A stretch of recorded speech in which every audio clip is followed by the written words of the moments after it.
Salam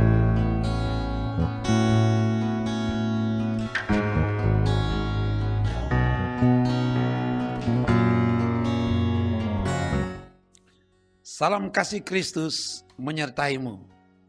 Dari Gemim Bukit Moria Rike Manado, melalui YouTube ini, kami mengajak saudara untuk bersama dalam gerakan membaca Alkitab dalam 365 hari. Jangan lewatkan satu hari pun tanpa membaca dan mendengar firman Tuhan. Sebab manusia hidup bukan dari roti saja, tapi dari setiap firman yang keluar dari mulut Allah. Sebelum membaca, mari berdoa. Ya Bapa, kami akan membaca bagian firman-Mu. Biar roh Tuhan yang tuntun hamba-Mu dan bahkan semua yang mengikuti ini, supaya firman ini sungguh-sungguh hidup di hidup kami. Ke dalam kuasa-Mu hamba serahkan. Dalam nama Tuhan Yesus. Haleluya. Amin. Bacaan kita di hari pertama ini dibaca dari Kejadian pasal 1 sampai pasal 4. Begini dikatakan. Pada mulanya Allah menciptakan langit dan bumi. Bumi belum berbentuk dan kosong. Gelap gulita menutupi samudra raya. Dan roh Allah melayang-layang di atas permukaan air. Berfirmanlah Allah, jadilah terang. Lalu terang itu jadi. Allah melihat bahwa terang itu baik. Lalu dipisahkannya lah terang itu dari gelap. Dan Allah menamai terang itu siang. Dan gelap itu malam. Jadilah petang dan jadilah pagi. Itulah hari pertama. Berfirmanlah Allah, jadilah cakrawala di tengah segala air untuk memisahkan air dari air. Maka Allah menjadikan cakrawala dan ia memisahkan air yang ada di bawah cakrawala itu dari air yang ada di atasnya. Dan jadilah demikian. Lalu Allah menamai cakrawala itu langit. Jadilah petang dan jadilah pagi. Itulah hari kedua. Berfirmanlah Allah, hendaklah segala air yang ada di bawah langit berkumpul pada satu tempat sehingga kelihatan yang kering, dan jadilah demikian. Lalu Allah menamai yang kering itu darat dan kumpulan air itu dinamainya laut. Lalu Allah melihat bahwa semuanya itu baik. Berfirmanlah Allah, hendaklah tanah menumbuhkan tunas-tunas muda, tumbuh-tumbuhan yang berbiji, segala jenis pohon buah-buahan yang menghasilkan buah yang berbiji, supaya ada tumbuh-tumbuhan di bumi, dan jadilah demikian. Tanah itu menumbuhkan tunas-tunas muda, segala jenis tumbuh-tumbuhan yang berbiji, dan segala jenis pohon-pohonan yang menghasilkan buah yang berbiji. Allah melihat bahwa semuanya itu baik. Jadilah petang dan jadilah pagi. Itulah hari ketiga. Berfirmanlah Allah, jadilah benda-benda penerang pada cakrawala untuk memisahkan siang dari malam. Biarlah benda-benda penerang itu menjadi tanda yang menunjukkan masa-masa yang tetap dan hari-hari dan tahun-tahun. Dan sebagai penerang pada cakrawala, biarlah benda-benda itu menerangi bumi, dan jadilah demikian. Maka Allah menjadikan kedua benda penerang yang besar itu, yakni yang lebih besar untuk menguasai siang, dan yang lebih kecil untuk menguasai malam, dan menjadikan juga bintang-bintang. Allah menaruh semuanya itu di cakrawala untuk menerangi bumi, dan untuk menguasai siang dan malam, dan untuk memisahkan terang dari gelap. Allah melihat bahwa semuanya itu baik. Jadilah petang dan jadilah pagi. Itulah hari keempat. Berfirmanlah Allah, hendaklah dalam air berkeriapan makhluk yang hidup, dan hendaklah burung berterbangan di atas bumi melintasi cakrawala. Maka Allah menciptakan binatang-binatang laut yang besar dan segala jenis makhluk hidup yang bergerak, yang berkeriapan dalam air, dan segala jenis burung yang bersayap. Allah melihat bahwa semuanya itu baik. Lalu Allah memberkati semuanya itu firman-Nya. Berkembang biaklah dan bertambah banyaklah, serta penuhilah air dalam laut, dan hendaklah burung-burung di bumi bertambah banyak. Jadilah petang dan jadilah pagi, itulah hari kelima. Berfirmanlah Allah, hendaklah bumi mengeluarkan segala jenis makhluk yang hidup, ternak dan binatang melata, dan segala jenis binatang liar. Dan jadilah demikian. Allah menjadikan segala jenis binatang liar, dan segala jenis ternak, dan segala jenis binatang melata di muka bumi. Allah melihat bahwa semuanya itu baik. Berfirmanlah Allah, baiklah kita menjadikan manusia menurut gambar dan rupa kita, supaya mereka berkuasa atas ikan-ikan di laut, dan burung-burung di udara, dan atas ternak, dan atas seluruh bumi, dan atas segala binatang melata yang merayap di bumi. Maka Allah menciptakan manusia itu menurut gambarnya, menurut gambar Allah diciptakannya dia, laki-laki dan perempuan diciptakannya mereka. Allah memberkati mereka, lalu Allah berfirman kepada mereka, beranak cuculah dan bertambah banyak, penuhilah bumi dan taklukkanlah itu, berkuasalah atas ikan-ikan di laut dan burung-burung di udara, dan atas segala binatang yang merayap di bumi. Berfirmanlah Allah, lihatlah, aku memberikan kepadamu segala tumbuh-tumbuhan yang berbiji di seluruh bumi, dan segala pohon-pohon yang buahnya berbiji, itulah akan menjadi makananmu.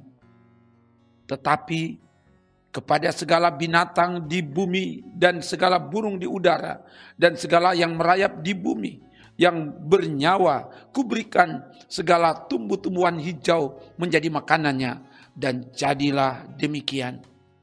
Maka Allah melihat segala yang dijadikannya itu sungguh amat baik. Jadilah petang dan jadilah pagi, itulah hari ke-6. Demikianlah diselesaikan langit dan bumi dan segala isinya. Ketika Allah pada hari ke-7 telah menyelesaikan pekerjaan yang dibuatnya itu, berhentilah ia pada hari ke-7 dari segala pekerjaan yang telah dibuatnya itu. Lalu Allah memberkati hari ke-7 itu dan menguduskannya, karena pada hari itulah ia berhenti dari segala pekerjaan penciptaan yang telah dibuatnya itu. Demikianlah riwayat langit dan bumi pada waktu diciptakan, ketika Tuhan Allah menjadikan bumi dan langit. Belum ada semak apapun di bumi, belum timbul tumbuh-tumbuhan apapun di padang, sebab Tuhan Allah belum menurunkan hujan ke bumi, dan belum ada orang untuk mengusahakan tanah itu. Tetapi ada kabut naik ke atas dari bumi dan membasahi seluruh permukaan bumi itu. Ketika itulah Tuhan Allah membentuk manusia itu dari debu tanah dan mengembuskan nafas hidup ke dalam hidungnya. Demikianlah manusia itu menjadi makhluk yang hidup. Selanjutnya, Tuhan Allah membuat taman di Eden di sebelah timur. Disitulah ditempatkannya manusia yang dibentuknya itu. Lalu Tuhan Allah menumbuhkan berbagai-bagai pohon dari bumi yang menarik dan yang baik untuk dimakan buahnya, dan pohon kehidupan di tengah-tengah taman itu, serta pohon pengetahuan tentang yang baik dan yang jahat. Ada suatu sungai mengalir dari Eden untuk membasahi taman itu, dan dari situ sungai itu terbagi menjadi 4 cabang. Yang pertama namanya Pison, yakni yang mengalir mengelilingi seluruh tanah Hawila, tempat emas ada, dan emas dari negeri itu baik, Di sana ada damar bedola dan batu krisopras. Nama sungai yang kedua ialah Gihon, yakni yang mengalir mengelilingi seluruh tanah Kus. Nama sungai yang ketiga ialah Tigris, yakni yang mengalir di sebelah timur Asyur. Dan sungai yang keempat ialah Efrat. Tuhan Allah mengambil manusia itu dan menempatkannya dalam Taman Eden untuk mengusahakan dan memelihara taman itu. Lalu Tuhan Allah memberi perintah ini kepada manusia. Semua pohon dalam taman ini boleh kau makan buahnya dengan bebas. Tetapi pohon pengetahuan tentang yang baik dan yang jahat itu, janganlah kau makan buahnya, sebab pada hari engkau memakannya, pastilah engkau mati. Tuhan Allah berfirman, tidak baik kalau manusia itu seorang diri saja. Aku akan menjadikan penolong baginya yang sepadan dengan dia. Lalu Tuhan Allah membentuk dari tanah segala binatang hutan dan segala burung di udara. Dibawanya lah semuanya kepada manusia itu untuk melihat bagaimana ia menamainya. Dan seperti nama yang diberikan manusia itu kepada tiap-tiap makhluk yang hidup, demikianlah nanti nama makhluk itu. Manusia itu memberi nama kepada segala ternak, kepada burung-burung di udara, dan kepada segala binatang hutan. Tetapi baginya sendiri, ia tidak menjumpai penolong yang sepadan dengan dia. Lalu Tuhan Allah membuat manusia itu tidur nyenyak. Ketika ia tidur, Tuhan Allah mengambil salah satu rusuk daripadanya, lalu menutup tempat itu dengan daging. Dan dari rusuk yang diambil Tuhan Allah dari manusia itu, dibangunnyalah seorang perempuan, lalu dibawanya kepada manusia itu. Lalu berkatalah manusia itu, inilah dia, tulang dari tulangku dan daging dari dagingku. Ia akan dinamai perempuan sebab ia diambil dari laki-laki. Sebab itu seorang laki-laki akan meninggalkan ayahnya dan ibunya dan bersatu dengan istrinya sehingga keduanya menjadi satu daging. Mereka keduanya telanjang, manusia dan istrinya itu, tetapi mereka tidak merasa malu. Adapun ular ialah yang paling cerdik dari segala binatang di darat yang dijadikan oleh Tuhan Allah. Ular itu berkata kepada perempuan itu, tentulah Allah berfirman, semua pohon dalam taman ini jangan kamu makan buahnya, bukan?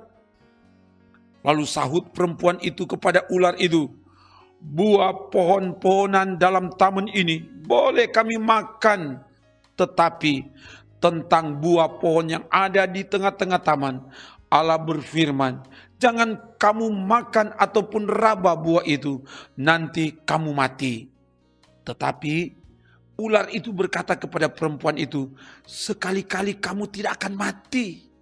Tetapi Allah mengetahui bahwa pada waktu kamu memakannya, matamu akan terbuka dan kamu akan menjadi seperti Allah, tahu tentang yang baik dan yang jahat. Perempuan itu melihat bahwa buah pohon itu baik untuk dimakan dan sedap kelihatannya. Lagi pula pohon itu menarik hati karena memberi pengertian. Lalu ia mengambil dari buahnya dan dimakannya dan diberikannya juga kepada suaminya yang bersama-sama dengan dia. Dan suaminya pun memakannya. Maka terbukalah mata mereka berdua dan mereka tahu bahwa mereka telanjang. Lalu mereka menyemat daun pohon ara dan membuat cawat. Ketika mereka mendengar bunyi langkah Tuhan Allah yang berjalan-jalan dalam taman itu pada waktu hari sejuk, bersembunyilah manusia dan istrinya itu terhadap Tuhan Allah di antara pohon-pohonan dalam taman. Tetapi Tuhan Allah memanggil manusia itu dan berfirman, di manakah engkau? Ia menjawab, ketika aku mendengar bahwa engkau ada dalam taman ini, aku menjadi takut karena aku telanjang, sebab itu aku bersembunyi. Firman-Nya, Siapakah yang memberitahukan kepadamu bahwa engkau telanjang? Apakah engkau makan dari buah pohon yang kularang engkau makan itu? Manusia itu menjawab, perempuan yang kau tempatkan di sisiku, dialah yang memberi dari buah pohon itu kepadaku, maka ku makan. Kemudian berfirmanlah Tuhan Allah kepada perempuan itu, apakah yang telah kau perbuat ini? Jawab perempuan itu, ular itu yang memperdayakan aku, maka ku makan.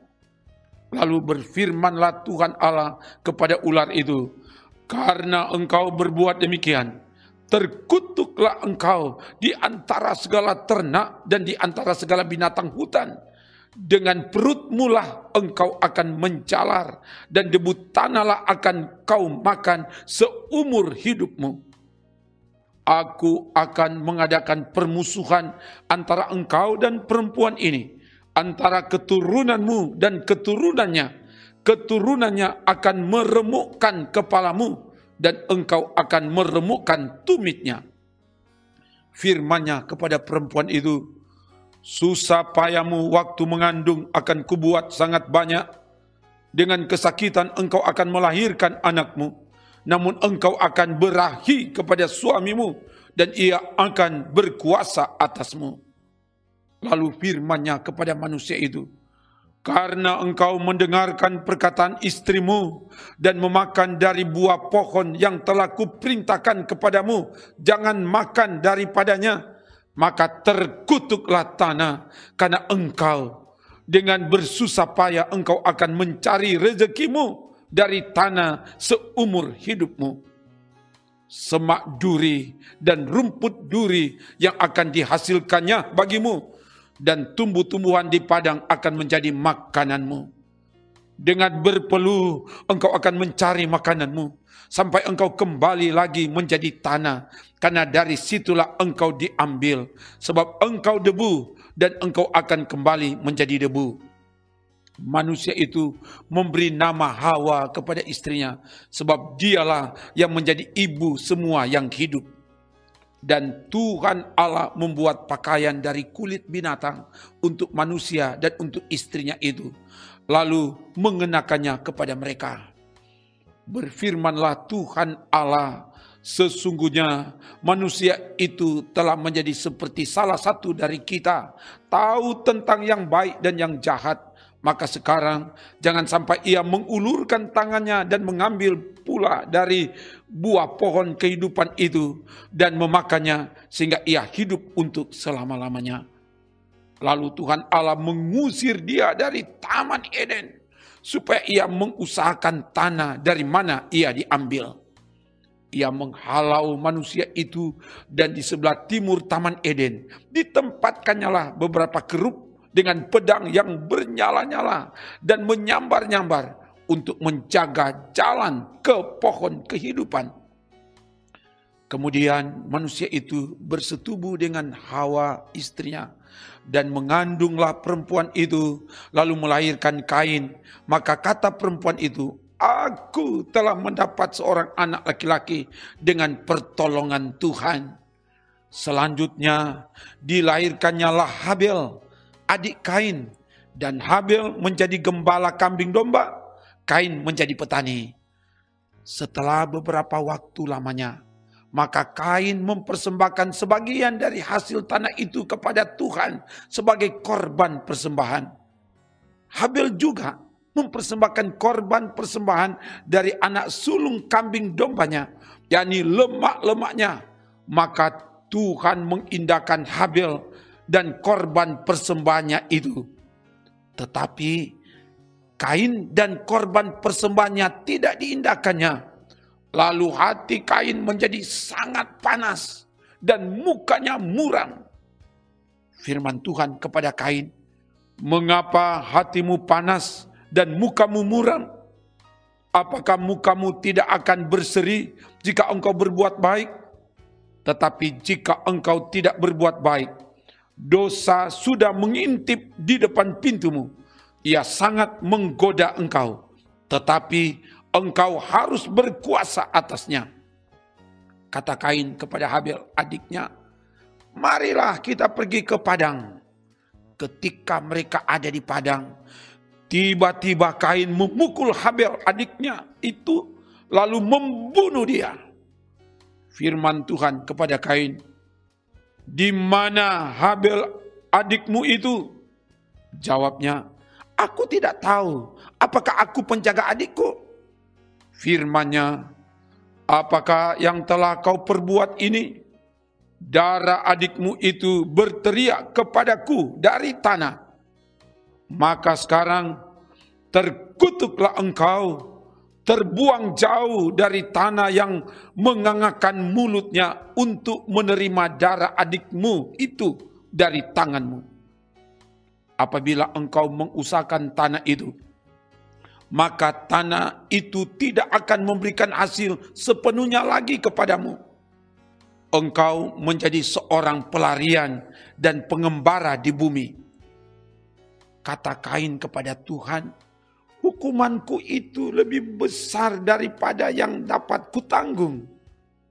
Engkau menghalau aku sekarang dari tanah ini, dan aku akan tersembunyi dari hadapanmu, seorang pelarian dan pengembara di bumi.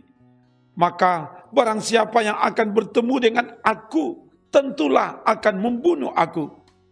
Firman Tuhan kepadanya, "Sekali-kali tidak. Barang siapa yang membunuh Kain, akan dibalaskan kepadanya 7 kali lipat." Kemudian Tuhan menaruh tanda pada Kain, supaya ia jangan dibunuh oleh barang siapapun yang bertemu dengan dia. Lalu Kain pergi dari hadapan Tuhan, dan ia menetap di tanah Nod di sebelah timur Eden. Kain bersetubuh dengan istrinya dan mengandunglah perempuan itu, lalu melahirkan Henok. Kemudian Kain mendirikan suatu kota dan dinamainya kota itu Henok menurut nama anaknya. Bagi Henok lahirlah Irad, dan Irad itu memperanakkan Mehuyael, dan Mehuyael memperanakkan Metusael, dan Metusael memperanakkan Lamek. Lamek mengambil istri 2 orang, yang satu namanya Ada, yang lain Sila. Ada itu melahirkan Yabal, dialah yang menjadi bapa orang yang diam dalam kemah dan memelihara ternak. Nama adiknya ialah Yubal, dialah yang menjadi bapa semua orang yang memainkan kecapi dan suling. Sila juga melahirkan anak, yakni Tubal Kain, bapa semua tukang tembaga dan tukang besi. Adik perempuan Tubal Kain ialah Naama. Berkatalah Lamek kepada kedua istrinya itu, Ada dan Zila, "Dengarkanlah suaraku, hai istri-istri Lamek. Pasanglah telingamu kepada perkataanku ini. Aku telah membunuh seorang laki-laki karena ia melukai aku, membunuh seorang muda karena ia memukul aku sampai bengkak. Sebab jika Kain harus dibalaskan 7 kali lipat, maka Lamek 77 kali lipat." Adam bersetubuh pula dengan istrinya, lalu perempuan itu melahirkan seorang anak laki-laki dan menamainya Set. Sebab katanya, "Allah telah mengaruniakan kepadaku anak yang lain sebagai ganti Habel, sebab Kain telah membunuhnya." Lahirlah seorang anak laki-laki bagi Set juga, dan anak itu dinamainya Enos. Waktu itulah orang mulai memanggil nama Tuhan. Demikian bagian firman. Sebelum itu, mari berdoa. Terima kasih Bapa. Bagian firman di hari pertama pembacaan Kejadian pasal 1 sampai pasal 4 sudah kami bacakan. Biar ini akan terus bertumbuh di dalam hidup kami dan kepada para pendengar, sehingga firman Tuhan betul-betul menjadi kesukaan kami. Dalam nama Tuhan Yesus. Haleluya. Amin. Demikian pembacaan Alkitab dari Kejadian pasal 1 sampai pasal 4. Kami mohon siapkan waktu dan ikuti untuk hari esok dan seterusnya. Tuhan pasti memberkati saudara. Amin. Trims.